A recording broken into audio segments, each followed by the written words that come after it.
You know, if you can structure a class around Kanye West, then what's stopping you from making one about Aesop Rock? I feel like you'd get more out of it anyways. Or maybe that's a 400 level class that you take after this one.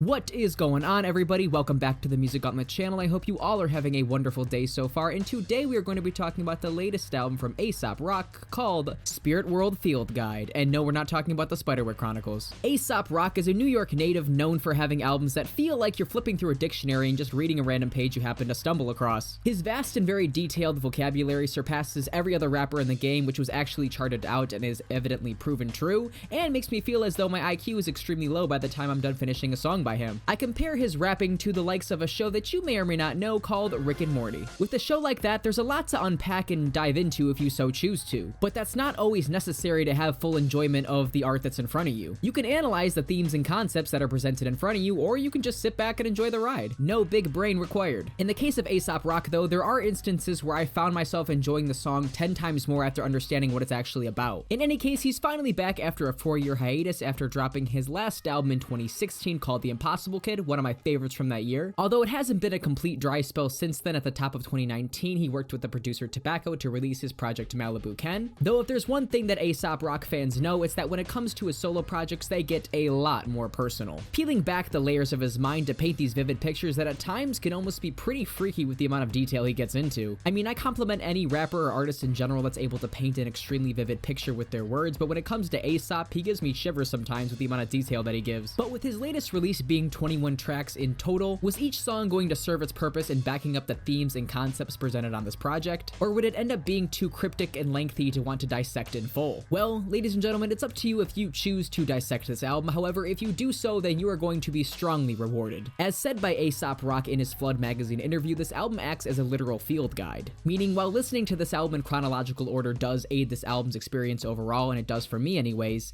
it doesn't necessarily have to be that way. As in a field guide where you don't need the context of the previous pages to understand the current page that you're on. And that aspect is what I love about this project. Not just that these songs are all tied together with the idea of a spirit world being worked into them, but that each song has a pretty digestible concept, and even in his Flood magazine interview, he goes track by track describing what each track is about. And yes, he's right, obviously he wrote the album, he knows what it's about. But every song seems to have this underlining meaning, this underlining layer that is showing you how he operates and how he thinks. It's not just about the basic topic that he told you about, but actually there's a lot more to it. A great example on here are the tracks that only have one verse on them and feel like poems and they do actual songs. The track Dog at the Door, simple paranoia track. You hear a tap at the window, you think it's somebody trying to break into your house. But you see just how deeply rooted Aesop's paranoia is. Within just 2 lines he says, it's probably a cat, and then jumps to might be a guy with an axe. Immediately after he offers himself a comfortable solution, he's like, nah, that can't be that easy, there's gotta be something else out there. Jumping to the conclusion that it's probably a bunch of people that set up this sophisticated trap with technology that we haven't even heard of yet. The track Flies is just him having a literal fruit fly infestation in his house, but shows how he stresses out over the little things and has his unkept fridge be a reflection for how he lives his lifestyle. Something that was addressed on Malibu Ken a little bit. And 1 to 10, fantastic track talking about him just plainly having back problems and his doctor saying on a scale of 1 to 10, how bad is your back pain? I love that line where he's like, all my friends get out of the car, but I tell him I need a minute because he needs a second to like let his back adjust. Ending up actually having a meaning about how his friend's death weighs on his shoulders, in the sense that he used to be able to cope with the pain, but now it's becoming intolerable. Not that it's his fault, but he can't help but feel that emotional agony. But of course, these underlining meanings are not just limited to these one-verse tracks, they are littered all throughout the project, which make for some of my favorite Aesop Rock songs to date. The track Button Mashers is literally about him building his own spaceship out of cardboard and such, alluding to also being intoxicated while doing so, as his space helmet is made out of a cardboard box for beer.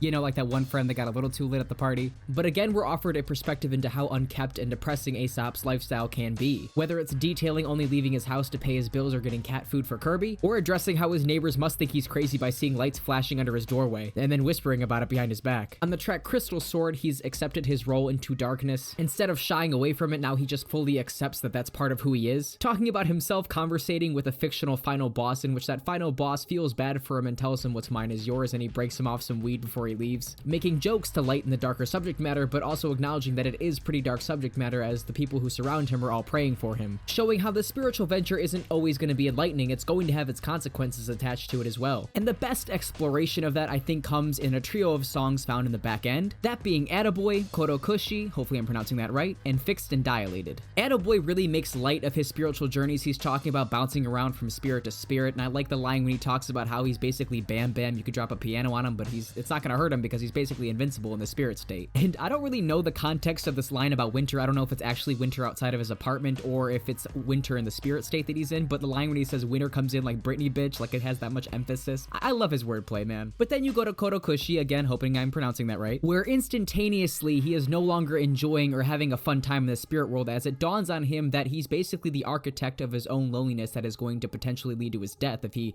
keeps going to the point where he's going to have no social interactions. Like he mentions, this is no longer like a live action roleplay, this is life or death matter. The title of the track is named after a Japanese art in which people die of loneliness and choose to do that so they aren't found for months if not years. And while Aesop isn't doing this intentionally, him spending so much time in the spirit world is what makes him anxious that this might be the case and it might be his reality. Building off the previous track, like, I'm having a great time in the spirit world, but it might be to my detriment. Which then feeds into Fixed and Dilated, which is Aesop fearing basically that he's being controlled by these demonic forces. As he stated in his Flood interview, it's like the final level of self-loathing. His imagery here is extremely captivating as he states, pitch it down an octave, I'ma take this opportunity to piss and vomit lava while the neck is lazy Susaning. Ooh, like it just paints the demonic imagery so well, like an Exorcist type deal. And then there's the tracks where his spirituality actually gets enhanced by the trips that he's taking. There are several mentions of places that he goes on this project. The first of which being Pizza Alley, talking about his trip to Peru, which I think is the first trip that he took out of these three if it follows the chronological order of the album, but I could be wrong. Discussing how he's lived most of his life in New York, which can be a very bland city, especially if you've been living in it for so long. Full of life, yes, but filled with brick buildings that all look about the same and a bunch of people that are wearing the same kind of suits, just walking around all over the place. But now being an established rapper and being comfortable with his finances, he's able to take these multiple trips, and the first of which to Peru is really, like I mentioned, really eye-opening to his spirituality. Or should I say, third eye-opening. Alright, I'll leave. And I don't know, truthfully, what my favorite lyrics are from this song because there's so many of them. I love when he's talking about being high in the place that he's staying and he's looking at the screen door and there's these lizards and bugs that look like Mothras and Godzillas due to the fact that he's just baked. Or off a different substance, I guess that is entirely possible. He does mention being on some weird drugs. Or the tour guide telling him how two of his friends died by electric eels, which is just very random and strange, I guess, but kind of common for Peru? Or wait... Or when he talks about him talking to dolphins and then him also saying how they whispered something back to him that'll take to his grave, which I didn't even know there were pink dolphins in the Peru to begin with. The fact that they look cute or creepy, I don't know. And then there's the track Holy Waterfall, which is about his trip to Cambodia, which is less of a spiritual journey and more of one that's about being detached from reality, living in a happier, more diverse land full of adventure. There's a line where he says caltrop in his foot, but he still hops to the bridge, which I probably spent too much time trying to figure out the underlining meaning, but he probably just meant literally going to the bridge despite being injured. And the last of his journeys is on the track Sleeper Car to his trip to Thailand, and this is no doubt one of my favorite Aesop Rock songs of all time. This is easily the worst of the three journeys that he was on, but it was awakening for him due to the fact that it was just so stricken with reality. There was so much realism in Thailand because every day it was like a death trap. This is made very apparent with the line, I almost died in a scooter, I almost died in a boat, I figured fuck it baby, come as you go and die as you go. And then you have the chorus too, really emphasizing this point, stating I might never make it out, if I ever make it out send me back in, got lost, got found, got a feeling I should lose it all again. As if, you know, every day everybody fears that they're going to die and they want to live a long and prosperous life, but Aesop doesn't fear it because it was just so spiritually awakening for him. Because it opened his eye to reality and everything that's happening around him and how this world works so differently than the world that he's known to be living in the United States. Dying really isn't as deep of a thing to these people and it really shouldn't be treated as such because you live your life almost secluded, which is kind of ironic considering the fact that he was the one describing how he's gonna die of loneliness anyways. It's almost like here he's saying, I finally feel alive and I want to keep it that way, despite what almost every other track suggests. Which gets even deeper when he questions his own religion and admits that God has failed him on a personal level. He finds almost more peace tending to the needs of an elephant than he does being blessed or saved. That grim reality is felt and the atmosphere is greatly enhanced by the beat work, which is just fantastic. This beat seriously makes me feel like I'm losing my mind and is in perfect sync with the lyrics. It's almost unbelievable. I love the way the track creeps to an opening start with these unsettling organ keys that make you feel like you're about to leave the church and nobody's in it, but you start to hear it play by itself. And this grimy beat drop where you have this extremely off-kilter drum beat on top of this instrumental that sounds like somebody's just full-on stepping on a bagpipe.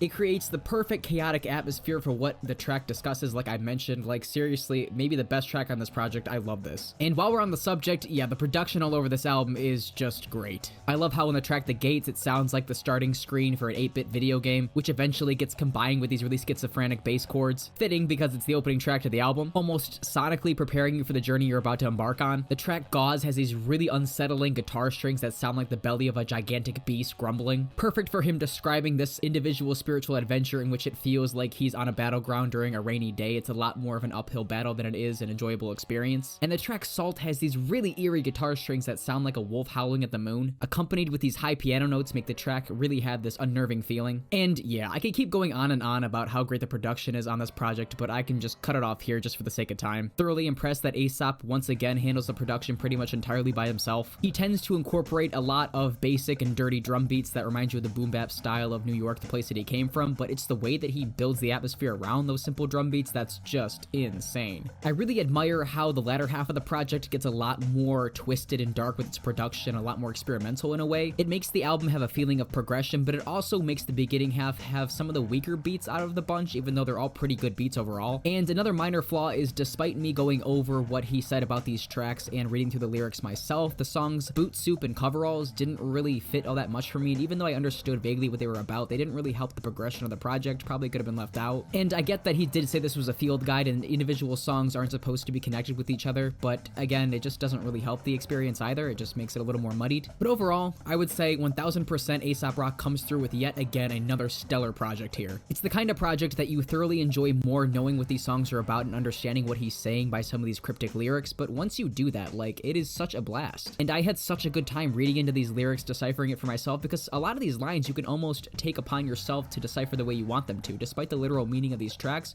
you can interpret these lyrics the way that you feel they fit into the overall theme and picture. Like he says in the beginning of this project with the very first track, which is just an explanation about what you're about to hear, you can interpret this in any way you want. It's not necessarily for himself, it's for you as the listener to find peace amongst your loneliness and anxieties. What I love so much about this project is its bottom line is, if you're depressed, you're not alone. I'm here for you. I have experienced that same stuff and I still do on a daily basis. Despite you not always knowing what he's talking about with his lyrics, he makes that idea very abundantly clear with the opening for this album, like I said. I have so much respect and adoration for Aesop Rock for still coming through with these complex projects, not sacrificing his style to appeal to a more mainstream audience, because every time I see he's about to release a project, I'm like, oh, I can't wait to dive into that one and read into the lyrics, which I don't do terribly often because I don't really need to. I can just hear what the artist is saying. But with an Aesop Rock album, I always walk away having some kind of newfound wisdom, some kind of angle about life that I hadn't considered before, because his outlook on life is just so radically different from mine. I love what he was able to accomplish with this album. I love the different angles and spirituality adventures that it goes on and his different perspectives on each of those. Just an overall fantastic project. Aesop Rock, keep doing your thing, because this album kicks ass. Now, this is the part of the video where I rank this album out of the rest of Aesop Rock's discography, and I understand that I am already really running very long with length, so I'm going to keep this short and brief. I'm going to say real quick though that this ranking is very hard though, because I love every one of these projects and it's like ranking one of the best albums out of other best albums, so I'm just gonna have to, it really comes down to personal opinion. And with that being said, my favorite project of his is still The Impossible Kid. I love how condensed that project is and just how much it explores his therapeutic mindset,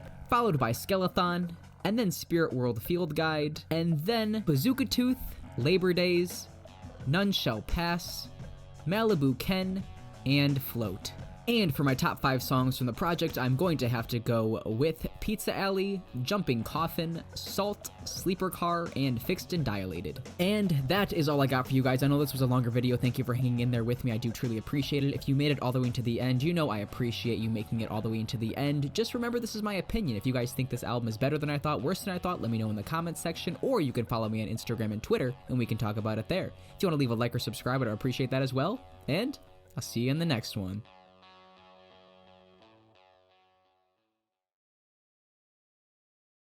Aesop Rock, we live in a bad life, you know what I'm saying? Every day is a struggle in the battle for Asgard. The vein to have you stressed out during your labor days. So stay tuned, cause this life is only the prelude